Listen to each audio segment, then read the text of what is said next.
Hello class 12th strategies for enhancement in food production chapter आपका start हो चुका है। इस चैप्टर के आज सेकेंड सेशन में आप पढ़ने वाले हैं क्या plant breeding technique. Plant breeding technique का डिटेल करने से पहले हम एक बार ओवरव्यू लेंगे प्रीवियस सेशन का। प्रीवियस सेशन में हम लोगों ने क्या पढ़ा था? सबसे पहले पढ़ा था हम लोगों ने इंट्रोडक्शन पढ़ा था इस चैप्टर का। इस चैप्टर के इंट्रोडक्शन में हम लोगों ने एक्चुअली क्या पढ़ा था? दो टेक्निक पढ़े थे जो एडवांस टेक्निक थे, और वो एडवांस टेक्निक किसके टाइप थे? प्लांट ब्रीडिंग के टाइप थे। वो प्लांट ब्रीडिंग के जो टेक्निक थे एडवांस वाले, उनका नेम जो है मैंने व्हाइट बोर्ड पे मेंशन कर रखा है। फर्स्ट जो है वो टेक्निक है एम्ब्रियो ट्रांसफर टेक्निक, और सेकेंड जो टेक्निक है वो क्या है? Tissue culture technique. ये दोनों टेक्निक जो है से क्या बेनिफिट मिलने वाला था? फूड प्रोडक्शन जो है इनहांस होने वाला था, फूड प्रोडक्टिविटी बढ़ने वाली थी, और फूड प्रोडक्टिविटी इतना बढ़ा कि ये हमारे लिए एक बेस्ट डिसीजन हुआ। ठीक है, एनसीईआरटी जब आप पढ़ेंगे तो एनसीईआरटी के इंट्रोडक्शन में ये लिखा हुआ है कि ये दोनों टेक्निक प्लांट ब्रीडिंग के एडवांस टेक्निक है और ये सक्सेसफुल टेक्निक है। और इसको ऑप्ट करने से क्या हुआ कि फूड जो प्रोडक्शन है उसका जो प्रोडक्टिविटी है, उसका जो अमाउंट है वो इनहांस हो गया। यही हमारा इस चैप्टर का इंट्रोडक्शन था जो मैंने प्रीवियस सेशन में आपको बताया था। देन आफ्टर इसके बाद मैंने आपको बताया था कि कुछ ओल्ड मेथड है और कुछ मॉडर्न मेथड है। किसके मेथड है? वो क्रॉप प्रोडक्शन के मेथड है। ओल्ड मेथड में मैंने बताया था ट्रेडिशनल फार्मिंग के बारे में बताया था। एनसीईआरटी जब आप पढ़ेंगे एनसीईआरटी में प्लांट ब्रीडिंग हेडिंग में आपको फर्स्ट जो लाइन मिलेगी, फर्स्ट लाइन में ट्रेडिशनल फार्मिंग के बारे में डिस्कशन है। और ट्रेडिशनल फार्मिंग में ये बताया गया कि ट्रेडिशनल फार्मिंग के थ्रू जो है जो भी प्लांट बनेगा उसकी लिमिट होगी, उसकी प्रोडक्टिविटी की लिमिट होगी। ठीक है, उस लिमिट से ज्यादा वो ट्रेडिशनल मेथड से आप फूड प्रोडक्शन नहीं कर सकते हैं। और अगर ऐसा होता है तो हमारे लिए क्या है? ये एक प्रॉब्लम ही है, क्योंकि हमको हमारा पॉपुलेशन क्या है? डे बाय डे इंक्रीज हो रहा है, और पॉपुलेशन इंक्रीज होने से क्या हो रहा है? हमारी रिक्वायरमेंट्स फूड की वो बढ़ती जा रही है, और फूड की रिक्वायरमेंट्स को हम ओवरकम करने के लिए जो है हम अलग अलग न्यू मेथड्स को डे बाय डे हम ऑप्ट करते जा रहे हैं। ठीक है, तो देन ट्रेडिशनल जो फार्मिंग जो था उस फार्मिंग के थ्रू हमारा पर्पस नहीं जब सॉल्व हुआ, तो हमने क्या किया? कुछ बेटर मैनेजमेंट प्रैक्टिसेस किया। क्या किया? बेटर मैनेजमेंट प्रैक्टिसेस किया। और बेटर मैनेजमेंट प्रैक्टिसेस को करने के बाद फूड प्रोडक्टिविटी थोड़ा हमने बढ़ाया, लाइक 10-20% हम लोगों ने फूड की प्रोडक्टिविटी को बढ़ा दिया। हमारे जो रिसोर्सेज हैं थोड़े बढ़े, बट हमारा जो है कंप्लीट जो है प्रॉब्लम सॉल्व नहीं हुआ, हमारा गोल जो है वो कंप्लीट नहीं हो पाया। ठीक है, तो देन हमने क्या किया? देन हमने फिर से एक नया मेथड सर्च किया। वो मेथड क्या था? Plant breeding method. और ये प्लांट ब्रीडिंग मेथड जो है ये ग्रीन रेवोल्यूशन में भी हेल्प किया। जब 1980s के टाइम पे ग्रीन रेवोल्यूशन जब आया तो ग्रीन रेवोल्यूशन को सपोर्ट किया था प्लांट ब्रीडिंग ने, और सपोर्ट करके और ग्रीन रेवोल्यूशन को एक लिमिट तक सक्सेसफुल बनाया था। और एक्चुअली जो ग्रीन रेवोल्यूशन था उसका जो गोल था वो ये था कि हम पूरे पॉपुलेशन को फूड प्रोवाइड कर सके, और साथ ही साथ हम ज्यादा से ज्यादा ग्रेन्स को, सीरियल्स को, पल्सेस को हम स्टोर कर सके और इसको एक्सपोर्ट भी कर सके। हम बाहर जितना ज्यादा प्रोडक्टिविटी होगी उतना ज्यादा हम एक्सपोर्ट करके हम मनी अर्न कर सकते हैं। ठीक है, तो ये ग्रीन रेवोल्यूशन का टारगेट था, बट ये 100% ये भी टारगेट सक्सेसफुल नहीं हुआ। देन क्या हुआ? प्लांट ब्रीडिंग में अपग्रेडेशन हुए। प्लांट ब्रीडिंग में क्या हुए? अपग्रेडेशन हुए। वैसे मैं बता देता हूं आपको कि प्लांट ब्रीडिंग जो टॉपिक है, इस प्लांट ब्रीडिंग के फर्दर 3 वर्जन्स एनसीईआरटी में है। डायरेक्टली देखा जाए तो एनसीईआरटी में ओनली 2 वर्ड यूज किए गए हैं, 2 टाइप है इसके। तीसरा टाइप इनडायरेक्टली मेंशन है एनसीईआरटी में। जो सबसे पहले प्लांट ब्रीडिंग का जो टाइप है वो क्या है? आपका कन्वेंशनल प्लांट ब्रीडिंग है। ठीक है, कन्वेंशनल प्लांट ब्रीडिंग में मैंने बताया था कि जब से ह्यूमन सिविलाइजेशन स्टार्ट हुआ, जब से ह्यूमन सिविलाइजेशन स्टार्ट हुआ तब से प्लांट ब्रीडिंग का स्टार्टिंग था। और ह्यूमन सिविलाइजेशन में होता क्या था कि हम जो भी हमारा डोमेस्टिकेटेड प्लांट्स थे उसमें डोमेस्टिकेटेड प्लांट्स में हम चेंज करके, ठीक है, उसका डेरिवेटिव बनाते थे, और वही हमारा जो है हाई यील्ड वाला या एडवांस क्वालिटी का क्रॉप हुआ करता था। बट ये जो कन्वेंशनल प्लांट ब्रीडिंग है बहुत ज्यादा सक्सेसफुल नहीं हुआ। देन हम क्लासिकल प्लांट ब्रीडिंग की बात करते हैं। क्लासिकल प्लांट ब्रीडिंग हम इस चैप्टर में पढ़ने वाले हैं, ठीक है। बट क्लासिकल प्लांट ब्रीडिंग को थोड़ा और अपग्रेड किया गया है हायर क्लासेस में। जब हम प्लांट ब्रीडिंग में फर्दर, क्लासिकल प्लांट ब्रीडिंग में फर्दर हम कुछ और मेथड्स, कुछ और साइंस हम ऐड कर देते हैं, तो वो जो प्लांट ब्रीडिंग फाइनली फॉर्म होता है वो प्लांट ब्रीडिंग क्या होता है, एडवांस प्लांट ब्रीडिंग होता है। और एडवांस प्लांट ब्रीडिंग में एक्चुअली क्या होता है कि जेनेटिक्स भी इन्वॉल्व हो जाता है, आपका टिश्यू कल्चर भी इन्वॉल्व हो जाता है, as well as molecular biology के बहुत सारे टेक्निक्स भी इन्वॉल्व हो जाते हैं। जब मॉडर्न पूरी साइंस यहाँ यूज हो जाएगा प्लांट ब्रीडिंग में, तो ये प्लांट ब्रीडिंग कैसा हो जाएगा, एडवांस हो जाएगा, ठीक है। तो ये आपका प्रीवियस लेक्चर का ओवरव्यू था। इसमें एक और पॉइंट था, मैंने जो प्रीवियस लेक्चर में बताया था वो क्या बताया था कि प्लांट ब्रीडिंग में जो क्लासिकल प्लांट ब्रीडिंग है उसके मैंने स्टेप्स बताए थे, उसके इवेंट्स के स्टेप्स बताए थे आपको। उसमें फर्स्ट जो स्टेप है वो क्या है, कलेक्शन ऑफ द वेरिएबिलिटी है, ठीक है। इसको मैं डिटेल करूंगा अभी जस्ट। सेकेंड आपका क्या है, evaluation and selection of the parents. Third आपका क्या है, cross hybridisation among the selected parents. Fourth आपका क्या है, selection and testing of the superior recombinants. Fifth number पे क्या है, testing, release and commercialisation of new cultivars, ठीक है। तो ये आपके स्टेप्स हुए।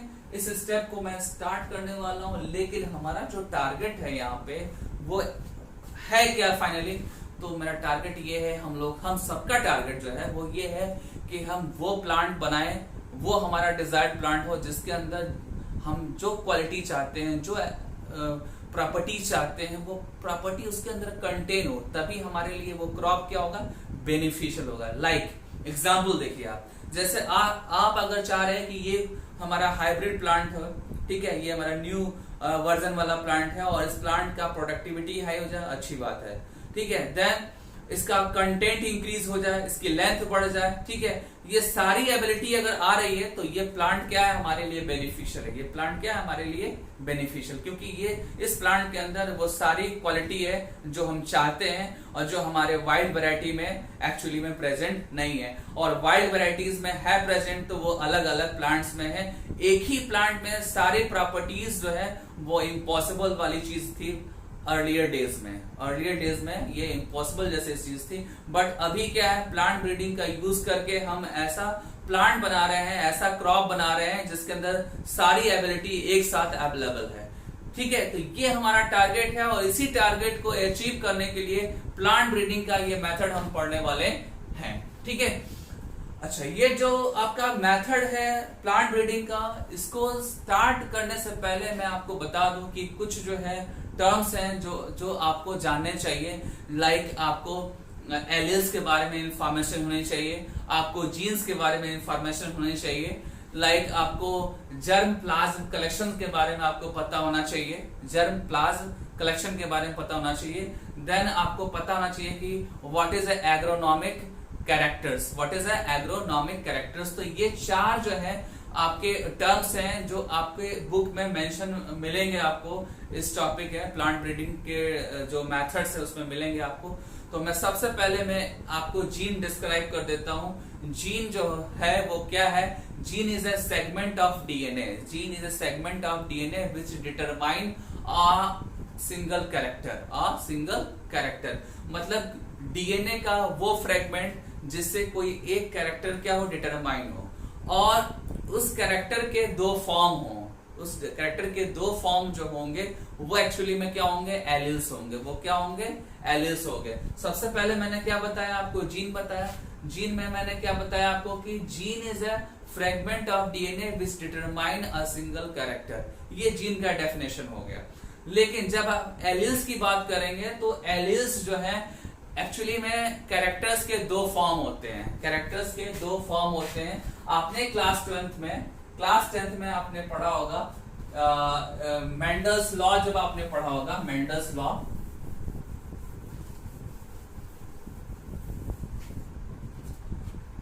क्लास 10th में आपने मेंडल्स लॉ पढ़ा होगा, तो उसमें कैरेक्टर्स के बारे में पढ़ा होगा। तो एक कैरेक्टर होगा उसमें टॉल और ड्वार्फ, ठीक है। ये एक्चुअली में क्या एलील्स है, दोनों क्या है, ये भी एक एलील है और ये भी क्या एलील है, लेकिन जो एक्चुअल जो कैरेक्टर है वो क्या है, हाइट है, वो क्या है, height. Height is a character, height is a character, और इस कैरेक्टर के दो फॉर्म है, एक टॉल है, एक ड्वार्फ है। और ये जो टॉल है ये दो तरीके से हम वहां पे रिप्रेजेंट कर रहे थे, ठीक है।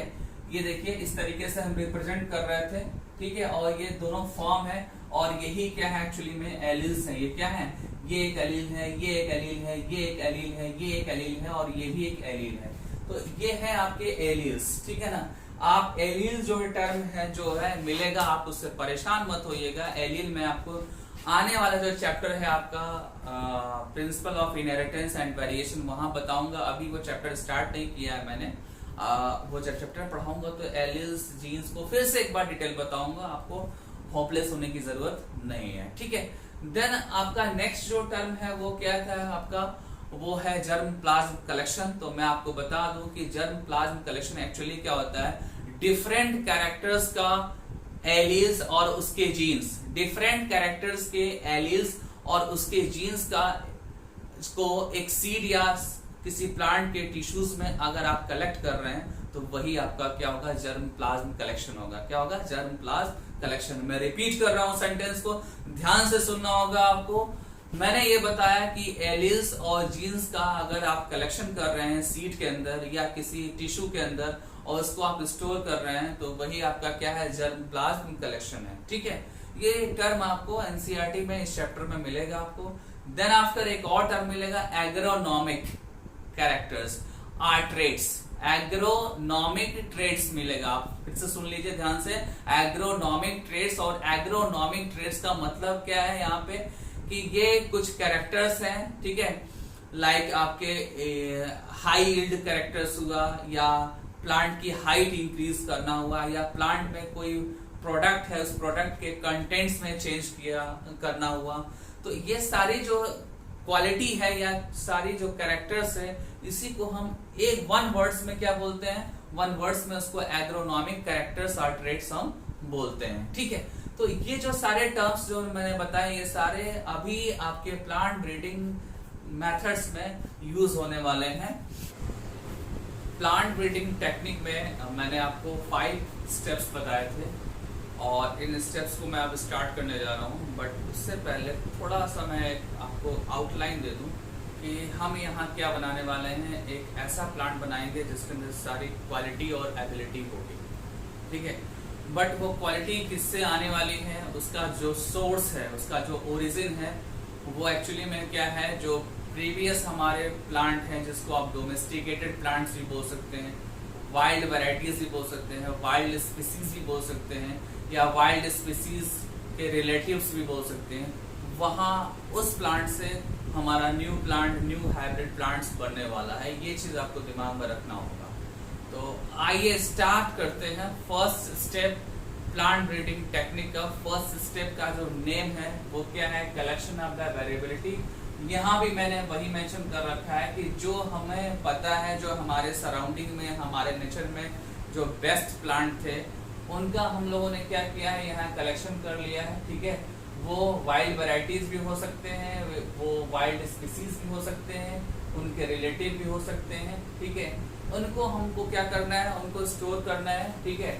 और यही इसी को स्टोर करके, इसको कलेक्ट करके और प्रिजर्व करना है, ताकि फ्यूचर में हम उनको लेकर एक्सपेरिमेंट डिफरेंट कर सके। देखिए आपके सामने मैंने यहाँ मेंशन भी कर रखा है कि जो भी वैरायटीज हैं, स्पीसीज हैं या रिलेटिव हैं, उनके अंदर बहुत सारे कैरेक्टर्स हैं, अच्छे वाले कैरेक्टर्स। उनको आपने क्या किया है, कलेक्ट किया है, प्रिजर्व किया है, ठीक है। और इसी में आपको क्या दिख रहा है, डिफरेंट क्वालिटी वाले वेरिएशंस दिख रहे हैं, जेनेटिक वेरिएशंस के साथ इसमें आपको डिफरेंट टाइप के प्लांट्स दिखेंगे, ठीक है। जब आपको एक्सपेरिमेंट करना होगा तो आप कैरेक्टर्स को इवैल्यूएट करेंगे। जैसे अगर आप हाइट ले रहे हैं एग्जांपल में, तो हाइट में भी हो सकता है कि बहुत सारे प्लांट हो जिनकी हाइट डिफरेंट है, हो सकता है कुछ बहुत ज़्यादा टॉल हो, कुछ मीडियम साइज के हो, कुछ ड्वार्फ हो। तो अगर आपको हाइट ही सिर्फ इंक्रीज करनी है डिजायर्ड प्लांट्स में, तो आप सबसे बेस्ट वाला आप प्लांट लेंगे जिसकी हाइट सबसे ज़्यादा हो, वो वाला प्लांट आप सेलेक्ट करेंगे। इसीलिए मैंने यहाँ पे लिख रखा है इवैल्यूएशन फॉर देयर कैरेक्टरिस्टिक्स। जो भी इनके अंदर कैरेक्टर्स हैं उनको इवैल्यूएट करना है। इवैल्यूएशन में जो बेस्ट होगा, जो जो डिजर्व करेगा, उसी को हम फर्दर आगे परस्यू करेंगे। ठीक है, तो जो भी डिजर्व करेगा उसकी क्वालिटी को हम एक्सप्लॉइट करने वाले हैं लेबोरेटरी कंडीशंस में। ठीक है ना, प्लांट ब्रीडिंग क्या है, लेबोरेटरी कंडीशंस है। उस लेबोरेटरी कंडीशंस में आप जो है जो भी कैरेक्टर्स है उसको एक्सप्लॉइट करने वाले हैं, जो ऑलरेडी क्या है वो पॉपुलेशन में अवेलेबल है, वो पॉपुलेशन में अवेलेबल है। ठीक है, जैसे ही आपको ये सारी बातें पता हो जाएगी, आप क्या करेंगे, आप एक वन वर्ड्स में आप बोलेंगे कि हमने क्या किया, हमने ऐसे अच्छे क्वालिटी वाले प्लांट्स को हमने प्रिजर्व कर दिया, उनको कलेक्ट कर लिया, उनके जीन्स को कलेक्ट किया, उनके एलिल्स को कलेक्ट किया। और जब ये सब कुछ कलेक्ट हुआ तो एक्चुअली ये सारी चीज़ें कहाँ पे होंगी, या तो कि सीड में होगा या तो प्लांट के टिश्यूज में होगा। इसका मतलब ये है कि सीड और प्लांट के टिश्यूज आपने क्या किया, प्रिजर्व कर दिया। आपने क्या किया, प्लांट और टिश्यूज आपने प्रिजर्व कर दिया। वही हमारा क्या होगा, एक्चुअली में वो हमारा होगा जर्मप्लाज्म कलेक्शन, जो मैंने अभी जस्ट बताया आपको स्टार्टिंग में। ठीक है, एक बार ध्यान से देखिए आप, एनसीईआरटी ने क्या मेंशन कर रखा है, the entire collection having all that desired alleles for all genes in the given crop is called germplasm collection. ठीक है, मतलब कि अगर आप कोई प्लांट का टिश्यू या सीड ले रहे हैं तो उस टिश्यू और सीड के अंदर वो सारे एलील्स होंगे और एलील्स के जीन भी होंगे। ठीक है, और उनको आप कलेक्ट कर रहे हैं तो वही क्या होगा, आपका एक्चुअली में जर्मप्लाज्म कलेक्शन होगा। ठीक है, तो ये आपका फर्स्ट स्टेप था। इस फर्स्ट स्टेप में आपने सिंपली क्या देखा, आपने अपने अच्छे प्लांट के वैरायटी को आपने कलेक्ट किया, उसको नोटिस किया। ठीक है, उसको इवैल्यूएट किया, उसको आप एक्सप्लॉइट किया, और उसके लिए क्या करना होगा, उस प्लांट के सीड को या उस प्लांट के टिश्यूज को आपको क्या करना होगा, प्रिजर्व करना होगा, और जब जरूरत होगी उसको आगे नेक्स्ट स्टेप में यूज कर लेंगे आप। ठीक है, नेक्स्ट स्टेप में जब यूज करेंगे तो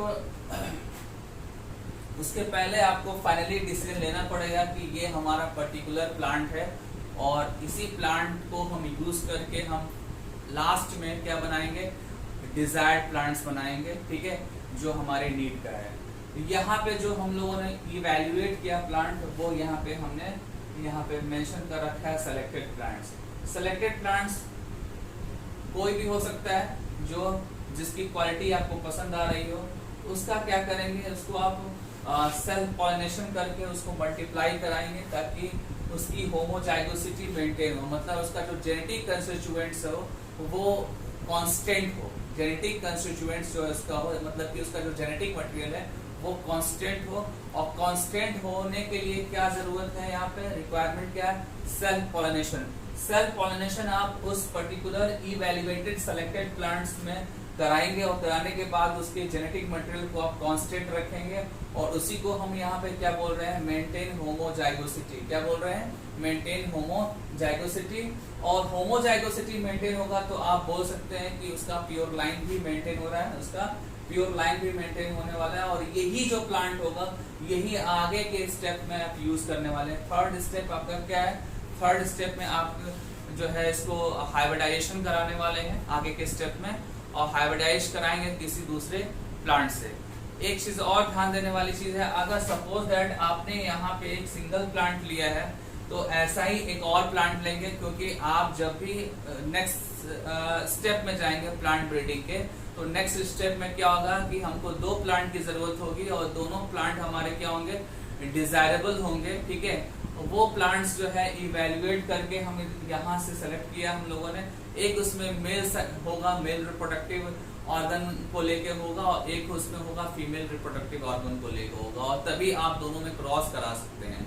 तो कहने का सिंपली ये मतलब है कि जब आप इवैल्यूएशन करेंगे तो इवैल्यूएशन में दो प्लांट लेंगे, एक फीमेल साइड से और एक मेल साइड से। ठीक है, और दोनों में हो सकता है कि अच्छे अच्छे क्वालिटी हो, और अच्छे अच्छे क्वालिटी के साथ जब क्रॉस कराएंगे तो जो न्यू प्रोजेनी फॉर्म होगा वो बेस्ट होगा। वो क्या होगा, बेस्ट होगा। सो दैट यहाँ पे जब भी आप प्लांट लेंगे इवैल्यूएट करके तो आपको दो लेना पड़ेगा।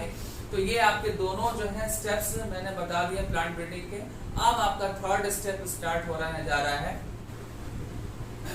सेकेंड इवेंट्स में हम लोगों ने क्या किया था, सेलेक्टेड प्लांट्स को लिया था। सेलेक्टेड मैंने आपको बताया कि उसमें मेल और फीमेल दोनों को ध्यान देना होगा, दोनों हमको लेना है, क्योंकि हमको आगे जो है क्रॉस कराना है, और क्रॉस कराने के लिए हमको एटलीस्ट 2 चाहिए प्लांट। ठीक है, तो प्लांट हमने प्रीवियस जो है स्टेप में सेलेक्ट कर लिया, वही प्लांट यहाँ एग्जाम्पल के फॉर्म में हम ले रहे हैं। एग्जाम्पल हमारा क्या है, हाई प्रोटीन क्वालिटी वाला एक सेलेक्टेड प्लांट है। ठीक है, और दूसरा क्या है हमारा डिजीज रेजिस्टेंस प्लांट है। ठीक है, प्लांट्स भी ले सकते हैं और पेरेंटल प्लांट्स भी ले सकते हैं, आप इसमें कोई डाउट मत रखिएगा। यहाँ पे मैंने सेलेक्टेड पेरेंट्स लिखा है, एज पर एनसीईआरटी लिखा है, आप पेरेंट्स प्लांट भी आगे लिख देंगे तो चलेगा आपका। ठीक है, तो ये हमने क्या किया, फर्स्ट डिजायर्ड इवैल्यूएटेड प्लांट्स लिया और ये second desired evaluated selected plants लिया। फर्स्ट वाले में क्वालिटी है हाई प्रोटीन क्वालिटी, और सेकंड में क्या है क्वालिटी डिजीज रेजिस्टेंस वाली क्वालिटी है। और दोनों को जब क्रॉस कराया तो जो हाइब्रिड प्लांट बना, वो हाइब्रिड प्लांट का जो है जेनेटिक जो कंस्टिट्यूएंट्स हैं वो अब कंबाइन हो गए। दोनों के, इसका जेनेटिक कॉन्स्टिट्यूएंट्स और इसका जेनेटिक कॉन्स्टिट्यूएंट्स जो है वो कंबाइन होके एक सिंगल प्लांट्स में आ गया। ठीक है, मतलब कि जो नया प्लांट बनेगा यहाँ पे, जिसको आप बोल सकते हैं फाइनली हाइब्रिड प्लांट्स। क्या बोल सकते हैं आप, हाइब्रिड प्लांट्स बोल सकते हैं। इस प्लांट के अंदर फर्स्ट डिजायर्ड इवैल्यूएटेड प्लांट्स की भी क्वालिटी आ गई और सेकंड डिजायर्ड इवैल्यूएटेड प्लांट्स की भी क्वालिटी आ गई। अब इसको क्या करना है, हमको इसको आगे फर्दर चेक करना होगा कि ये जो प्लांट हाइब्रिड बना है ये अच्छा है या नहीं अच्छा है। ठीक है ना, क्योंकि आपको पता है ना कि जब हम कोई एक्सपेरिमेंट करते हैं तो एक्सपेरिमेंट का जो रेट होता है वो बहुत, सक्सेस रेट जो होता है वो बहुत कम होता है। आप एनसीईआरटी जो पढ़ेंगे तो एनसीईआरटी में मेंशन किया हुआ है कि जो इस प्लांट ब्रीडिंग का जो सक्सेस रेट है वो क्या है, या आप बोल सकते हैं कि हाइब्रिड प्लांट्स का बनाने का जो रेट है वो 1 है, 100 में 1 हो सकता है, 1000 में 1 हो सकता है, और मोर देन 1000 में भी 1 हो सकता है। मतलब कि सक्सेस रेशियो जो है आपका हाइब्रिड प्लांट बनाने का वो क्या है, कम है। ठीक है, मतलब कि ये काम क्या हो गया, डिफिकल्ट हो गया, क्योंकि आपको सेलेक्ट करना है हजारों में या 1000 में से या 100 में से आपको एक कोई सेलेक्ट करना है, इसलिए ये वर्क जो है आपका टफ हो जाएगा। और एनसीईआरटी ने इसको बोला भी है कि it is a time consuming and tedious process है। ये क्या है, टीडियस प्रोसेस है। तो इस टॉपिक को ऐसे ही आप लर्न करेंगे। इसके बाद से जो आपका टॉपिक आने वाला है, थर्ड इवेंट के बाद आपका फोर्थ आता है। फोर्थ में स्टार्ट करने से पहले मैं बता दूं कि जो थर्ड था, और थर्ड में जो हाइब्रिड प्लांट्स हम लोगों ने बनाए थे वो एक्चुअली में साइंटिफिकली प्रूव थे।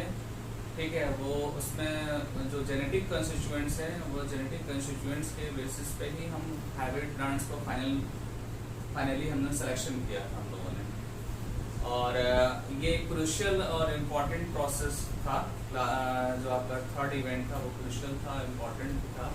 और जब आप हाइब्रिड प्लांट्स फाइनल डिसाइड कर लेते हैं कि वो यही वो पर्टिकुलर हाइब्रिड प्लांट है, फिर उसका क्या करेंगे आप, उसका सेल्फ पॉलिनेशन करके और उस पर्टिकुलर हाइब्रिड प्लांट की होमोजाइगोसिटी आप मेंटेन करेंगे। क्या करेंगे, उसका होमोजाइगोसिटी मेंटेन करेंगे। वो है हाइब्रिड बट उसका भी क्या होगा, सेल्फ पॉलिनेशन पॉसिबल है।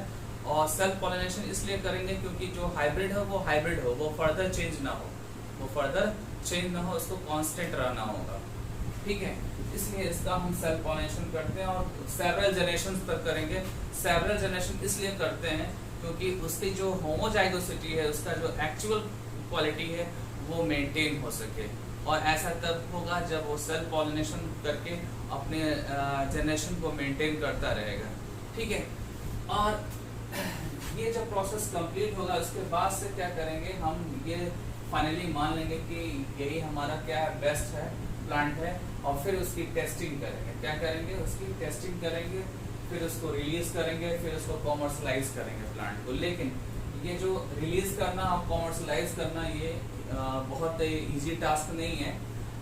उससे पहले हमको क्या करना होगा कि हम जब टेस्टिंग करेंगे, जैसे कि हम लोगों ने फाइनल कर दिया कि ये प्लांट सबसे बेस्ट है, ये प्लांट सबसे बेस्ट है, तो बेस्ट कैसे बोलेंगे, आप कैरेक्टर्स जो आपके दिमाग में, माइंड में जो सेट था, डिजायर्ड कैरेक्टर्स, जिसको मैंने इनिशियली क्या बोला था, एग्रोनॉमिक कैरेक्टर्स आर ट्रेड्स बोला था। क्या बोला था मैंने, एग्रोनॉमिक कैरेक्टर्स आर ट्रेड्स। वो एग्रोनॉमिक कैरेक्टर्स आप कंपेयर करेंगे, आप देखेंगे कि हाइब्रिड और पेरेंट्स में जो क्वालिटी थी वो क्या इक्वल है। जब आप कंपेयर कर लेंगे आप सेटिस्फाई हो जाएंगे, फिर उसको आप रिलीज और कॉमर्शलाइजेशन के लिए आगे प्रमोट करेंगे। रिलीज और कॉमर्शलाइजेशन करने से पहले मतलब जब शुरू करेंगे आप, तो करना क्या होगा, आपने डिसाइड तो कर लिया है कि हाँ ये बेस्ट है। उसके बाद आपको क्या करना होगा, जो भी जहाँ पे भी ये रिसर्च हो रहा है वहाँ का एक लैंड एरिया होगा, वहाँ का एक रिसर्च फील्ड होगा। उस रिसर्च फील्ड में इस प्लांट को, जो हाइब्रिड प्लांट आपने फाइनल किया है, उसको आप लगाएंगे। आप क्या करेंगे, उसको आप लगाएंगे और लगा के उसको देखेंगे, ऑब्जर्व करेंगे, 2-3 जनरेशन तक उसको ऑब्जर्व करेंगे। ठीक है, फिर क्या करेंगे आप, उसमें जो नॉर्मली जो फर्टिलाइजर है या नॉर्मल एरिगेशन है उसको भी आप उस पर चेक करके देखेंगे। जैसे कि वाटर, ऐसा तो नहीं कि जो नया प्लांट बना है उसमें वाटर की रिक्वायरमेंट ज़्यादा हो या उसको फर्टिलाइजर की ज़रा ज़रूरत हो। मतलब सीधा सा है कि जैसा पहले जो एंशिएंट प्लांट था, उसी वैरायटी का जो एंशिएंट प्लांट था उसका जो सर्वाइवल हो, वैसा ही सर्वाइवल हाइब्रिड प्लांट्स का हो, तब तो अच्छा होगा। अदरवाइज प्रॉब्लम होती है प्लांट को ग्रो करने में। और रियली ये है कि हाइब्रिड प्लांट जब हम बनाते हैं तो कुछ ना कुछ जो है चेंजेस आ जाते हैं, ठीक है ना। और हाइब्रिड प्लांट का जो सर्वाइवल है कंपैरेटिवली हमेशा क्या होता है, टफ होता है वाइल्ड वैरायटी से। लेकिन फिर भी हम कंपेयर कर लेते हैं और थोड़े बहुत डिफरेंसेस होते हैं तो हम कंसीडर करके उसको हम कमर्शलाइज करने की कोशिश करते हैं। ठीक है, तो हमने अभी क्या बताया आपको, ये बताया कि जो भी हाइब्रिड प्लांट बना उसको इवेल्युएट करने के बाद, उसको टेस्टिंग करने के बाद, उसको रिसर्च फील्ड में लगाया और फिर चेक किया, एरिगेशन का लेवल चेक किया, उसको फर्टिलाइजर क्या चाहिए, उसको मिनरल्स कौन सा चाहिए, ये सारी बातें जब हम लोगों ने चेक कर ली तो हमने लोगों ने क्या किया, उसको जो नॉर्मल लैंड एरिया होता है, जो फार्मर्स जो जैसे लैंड एरिया में क्रॉप प्रोडक्शन करते हैं वहाँ पे उसको ट्रांसफर किया, फिर वहाँ पे भी उसका सक्सेस रेट देखा। ठीक है, मतलब अलग अलग एरिया में हम उसको लगा के उसके सक्सेस रेट को चेक किए और फिर वहाँ की लोकल वैरायटीज से भी कंपेयर किया, वहाँ के लोकल वैरायटीज से भी कंपेयर किया। और ऐसा 1-2 बार नहीं किया, कम से कम हम 3 सीजन ऐसा करते हैं और 3 सीजन में हम चेक करते रहते हैं कहीं ऐसा तो नहीं इसका कि कुछ जनरेशन के बाद इसकी क्वालिटी खराब हो जाए। ठीक है, तो जैसे ही ये सारी चीजें हो जाएंगे तो फाइनली हमको क्या मिलेगा, हमारा नया और हाइब्रिड और हमारे डिजायर के अकॉर्डिंग वो प्लांट्स या क्रॉप मिल जाएगा, जिसका हम जिसके लिए हम इतने सारे प्रोसीजर को फॉलो किए हैं। तो आज का आपका प्लांट ब्रीडिंग का ये जो टॉपिक है यहीं पे फिनिश हो रहा है। आप नोट करते रहिएगा, ये सारे पॉइंट्स नोट कर लीजिएगा, स्क्रीनशॉट ले लीजिएगा, तो हो जाएगा आपका। और जल्दी ही मिलते हैं नेक्स्ट वीडियो में, और प्लांट ब्रीडिंग का टॉपिक आप सॉल्व कर सकते हैं। ठीक है, क्वेश्चंस आप इसके सॉल्व कर सकते हैं। ओके।